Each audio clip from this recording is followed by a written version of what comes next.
Welcome to Horns Up. This is Peter K, aka Trend Crusher. How's it going, everyone? I'm hosting this one solo, and I'm really excited because I got to speak to a musician that I really look up to, Peter Tägtgren. I don't think he needs much of an introduction, but in case you have no idea who he is, look up the credits of your favorite death metal or black metal album in the last 20 years. Now, I must give you a heads up. I got a bit too excited towards the end of this interview and kind of made a boo boo and said that, death metal had just started in the early 90s. Well, we all know I'm wrong, and death metal had actually been around since the mid 80s. We've got that out of the way.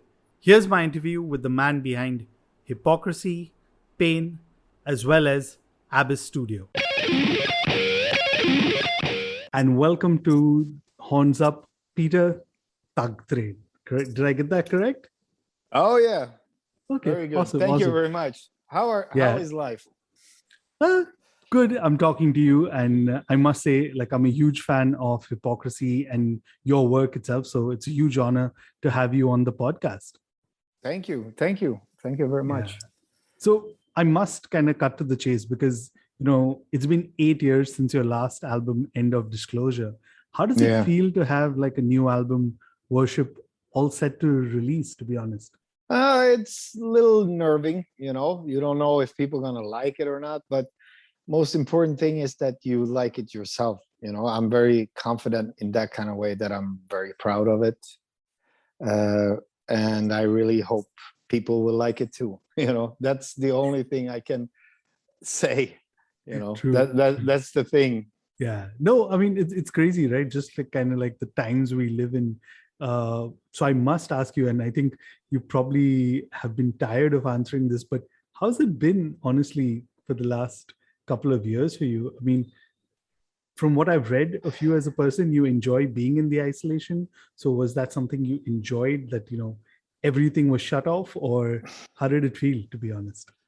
Well, for me, me personally, I know people around there, it was a disaster, but for me, I kind of needed this time off to take a half a year off, laying on the couch, eating food and get fat, and then come back to things I left half done or was not ready yet. Like, for instance, the Hypocrisy album, there was a few things left to fix, but there was never any time around because I was touring with other bands or this band or, so yeah, for me, it was important to get a little bit time off, to be honest. Okay, fair enough. I mean, and I must ask you, because I know that you're in the midst of a lot of press around the album release, and you mentioned that you're really happy with the album. What's the initial feedback been to the album so far? I mean, does it meet your expectations? I don't know. I talk with you guys, journalists. Of course, I see what people like about Chemical Horror because it's been out, and it seems like people really love it, and the journalist really likes the album. So I hope now the fans will like the rest of the album. Today, actually, we released Dead World as a I was single and the video as well. So it's a little bit different video, but I think it's cool anyhow. Yeah, I was actually just watching it before we started recording. It's pretty neat in there. Thank you. Yeah, and so I must ask you, right? I mean, the press note that I got mentioned, and you've also alluded to this, that you get inspiration in waves, for Hypocrisy. So I have a couple of questions around this. First, is when did you actually start writing Worship? I would say 2018, maybe. Okay. Got back in the mood. It's not good to start writing music when you can't feel the vibration in your body. You can't just write an album because you have to. You have to be into it 100%. You have to dedicate your life into what you write and what you do. You can't just do it because you have to.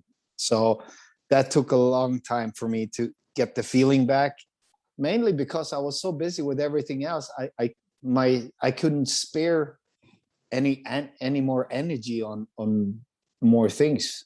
So I really had to do this in between tours and in between other albums and shit. So for me, it was important to be focused on what the hell I'm doing. Otherwise, it's really hard to make a good album, I think.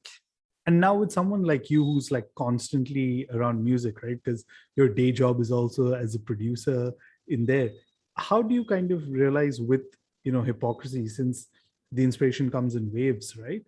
When do you kind Yeah. of realize, is there a moment or a certain point that the song has to reach that you realize that, okay, I'm going to stop working on it and now put it for the album? Or is it constantly a work in progress till you send it out for mastering?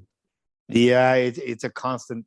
I mean, usually to create the song takes a long time. And when you finally have it, then the mixing process is even worse, because you want something and you don't know how to get it. And you're working and you do a mix and you go home, you listen in your phone, you listen in your car, you listen in your little boombox that you have in the kitchen, you listen everywhere and you go, fuck, I can't hear this instrument or I can't hear that. And you go back and you redo it again. And then there's something else missing. And finally, when you have all the levels right with the guitars, vocals, blah, blah, blah, then you listen, shit, there is no bottom end in it. There's no bass. Oh, fuck. Then you have to redo everything again. And then, it sounds so dark. Why don't I have any treble in there? And yeah, it's really like playing Tetris, Yeah. with all the instrument. Everything has to fit in this cube. How do I make it fit so it doesn't sound like it's pumping or it's too much of everything? And so, yeah, it is a long process for me. I mean, sure, you can do a mix in a few days, but it's going to sound like that afterwards. Yeah. Also. So I really don't want to let go of anything that I'm not happy with. And you kind of answered my question, what it's like to work and mix at least music that you've written, right? Yeah, So it's the worst. It's the worst because you don't know what's right or what's wrong. At least when I produce other bands, I'm very strict. I know what I want and I know how to get it and I have it there and so on. But when I'm working with my own shit, oh God, I try different things. That's when I really experiment only on my own bands because I really don't want to fuck up other bands' production because I'm experimenting, so it takes a little bit longer. But I learned a lot doing my own stuff. Okay. Yeah, that I think that's the good thing about DIY, right? Like you can experiment with your own shit and like try it out in there. So now one cool thing I noticed, and if I'm factually wrong, please correct me, but the Dead World, which is the single that you just put out today, was written by your son Sebastian, and this was for a project that has not seen the light as yet. But is this the first time that both of you wrote music together? And second is, why did you decide to include the track on Worship? Actually, me and my son, we had this father and son project in 2017, I think. We started writing music. He was playing drums, I was playing guitar, and so on.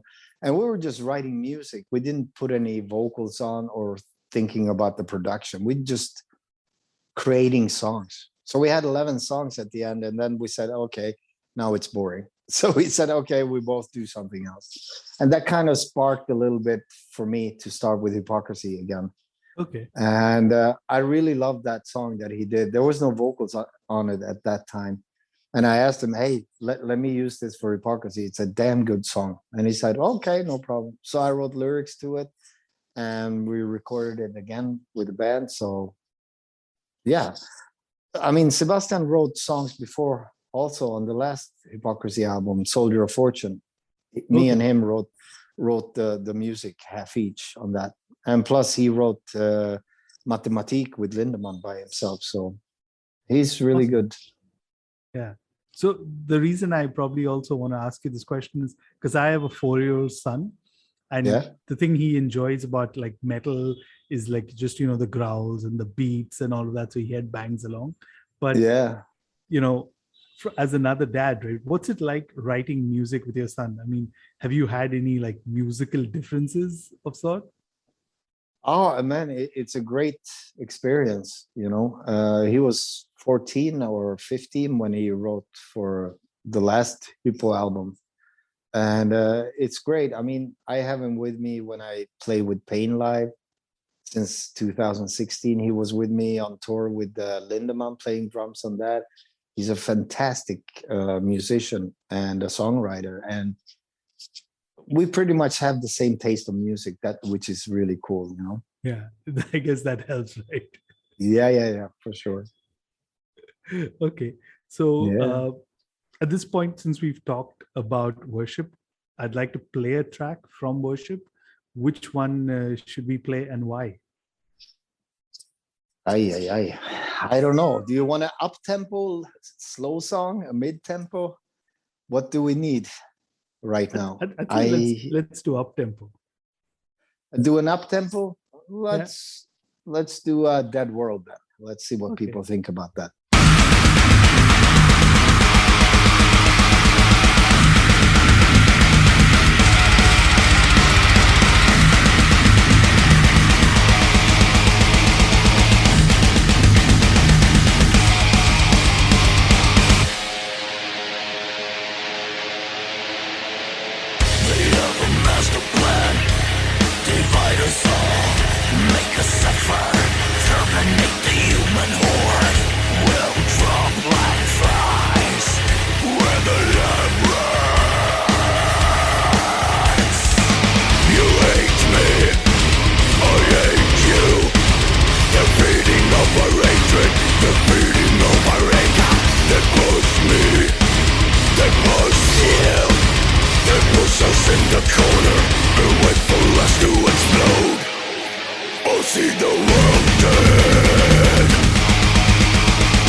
So yeah, that was Dead World, and we're still with Peter Tägtgren from Hypocrisy. Now I must ask you, I mean, because it's been 8 years, right? And 8 years Yeah, is quite some time if you think about it. There's it a is. possibility that there's a whole new audience that's going to discover Hypocrisy, right? How would you, considering your vast discography and a lot of the work that you've done in there, how would you describe worship to somebody who's never heard Hypocrisy before? Oh, that's a tricky question. I really don't know. It's so hard to describe your own thing. It's always easier to describe other people's music. To be honest, I don't know. I think it's uh, it's got a lot of different elements in it. It's not only death metal. It's got a lot of doom in there. It's got a lot of melancholy melodies. It's got I think it's pretty wide sounding. It's some songs sounds a little bit like you're dreaming kind of thing. You can dream away of it because of guitar melodies, keyboards, and things like that. It gives you a certain feeling, I would think. It's really hard to say. I try to make the music interesting in my point of view. And then if people think it's interesting or not, I cannot tell you. All right, that's fair enough. And this is actually something, as someone who's a fan, that always intrigued me, right? And I'm very glad that I actually got to speak to you and ask you this question. And this also comes from a friend of mine. Shout out to Aditya Rao, another fan. Yeah, We want to know that, you started off as a death metal act, which had, if you think about it, a very typical theme, right? Which was anti-religious, because death yeah, metal has very similar themes. yeah. What prompted your shift towards, themes of what we now are familiar with, which is of the dystopian future, alien abductions? I mean, Roswell 47, what a fucking classic track. I still Yeah, can never forget listening to it live and singing along. But yeah. was there a certain moment or a series of things that kind of occurred that you wanted to shift the lyrical theme? Well, when I started Hypocrisy and I started to record all the songs by myself, it was a one-man band from the beginning. I was very influenced by the first Deicide album and the first Morbid Angel album and the first Entombed album. And I wrote most of the lyrics for the first album because that's how I wanted it to be. And then we got a singer in there that was singing on the two first album. He wrote lyrics on the second album. And then when we parted way, I was just thinking, what the hell should I write about? Because I always been interested in science and science fiction and dimensions and vibrations in different vibrations in conscious life. So in 94, I started writing about, fourth dimension and things like that. What if we're all living in some kind of a, I don't know, hologram and things like that. I started really to do this Matrix thing Matrix didn't come up for another couple of years though, but that's how I was thinking because I was very much into this theme. So I started writing about that instead. So I must ask, because while you did, we've got the Hypocrisy album coming out. A few months earlier, you released a single from Pain, and that was also after a few years. Yeah. How do you kind of split? Oh, is there like a writing mode you go in for Pain and then you go in for Hypocrisy, or what's the split? How do you kind of do that? I'm very curious to know. Yeah, that was a kind of weird way, like to release two Pain songs, out of the blue from nowhere. But I felt like this Hypocrisy album, when it's out and we start touring, there will be no Pain for a year or two, maybe. So maybe I should write one more song and also this cover that I had for a long time laying around with the Rolling Stones. So that was just my main thing to give the Pain fans something while I was doing Hypocrisy. Okay, Cool. I'm glad to know that. Now, Yeah. you touched upon this a bit earlier in our conversation about production, right? I mean, while you're known really well as a musician, you're also equally known as a producer and engineer. And I mean, if I start reading out the list of bands that you've worked with, we'll need another episode, right? But Yeah, we run out of time. but how would you kind of say is the Abyss Studio sound? Because a lot of, like, once you created your sound, right, a lot of people came to you for that sound, or like with Hypocrisy, a lot of people wanted that sound. What would you say to a band that comes and says, I want the sound that's on this Hypocrisy album? How do you kind of work with that? Yeah, that was the thing. I kind of trapped myself in this circle, kind of. I mean, I think it started off when I did Dark Funeral in '95 or something like that. More bands started contacting me and was very impressed about the production and sound, and yeah, they want the same kind of thing, so they go to the same studio to try to get it. Dark Funeral plays in one way, and it's impossible to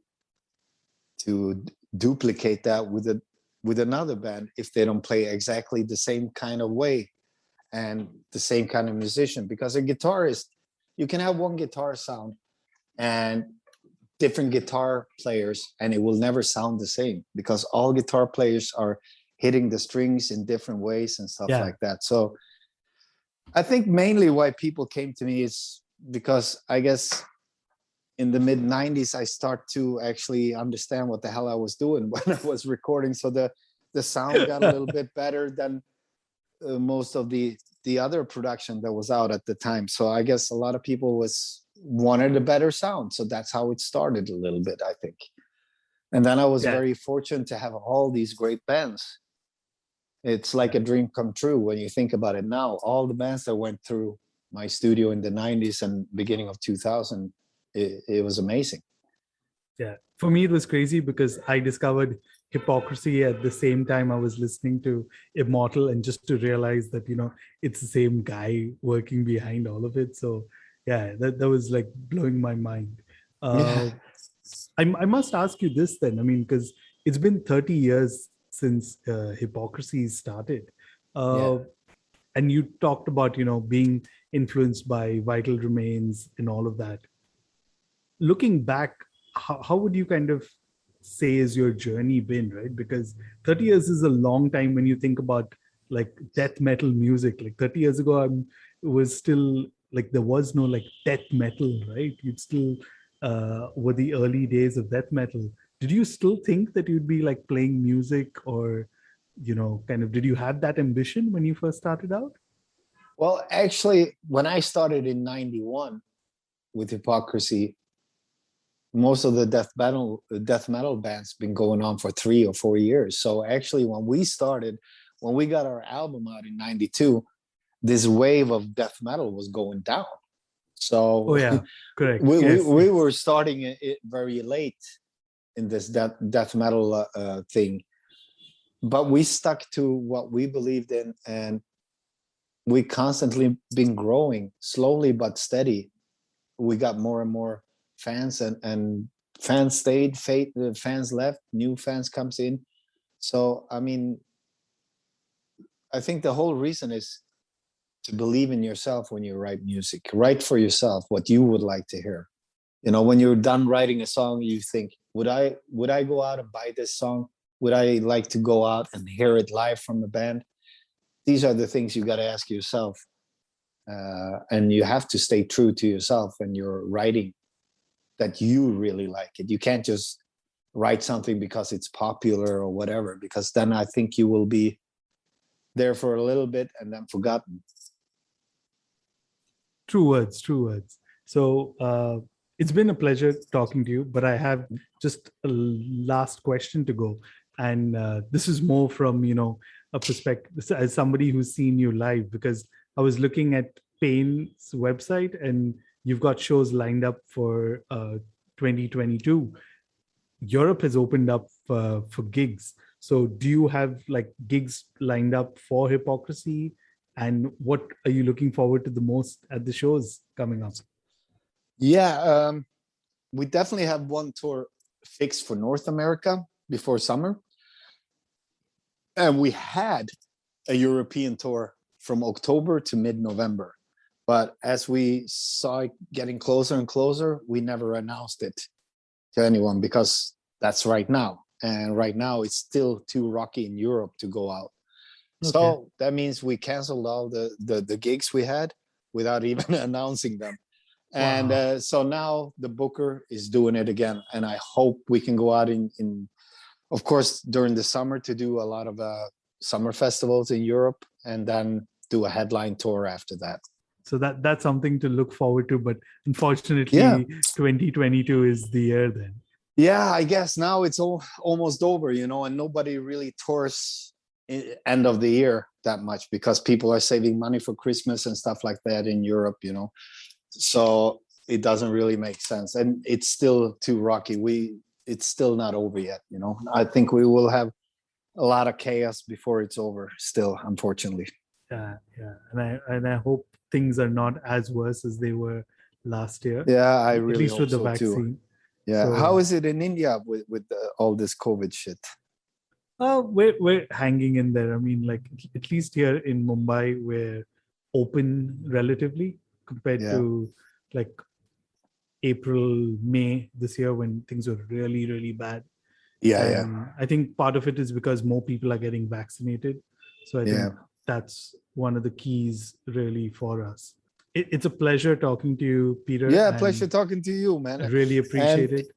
If you have any local promoters, tell them to give me a call. I want to go to India.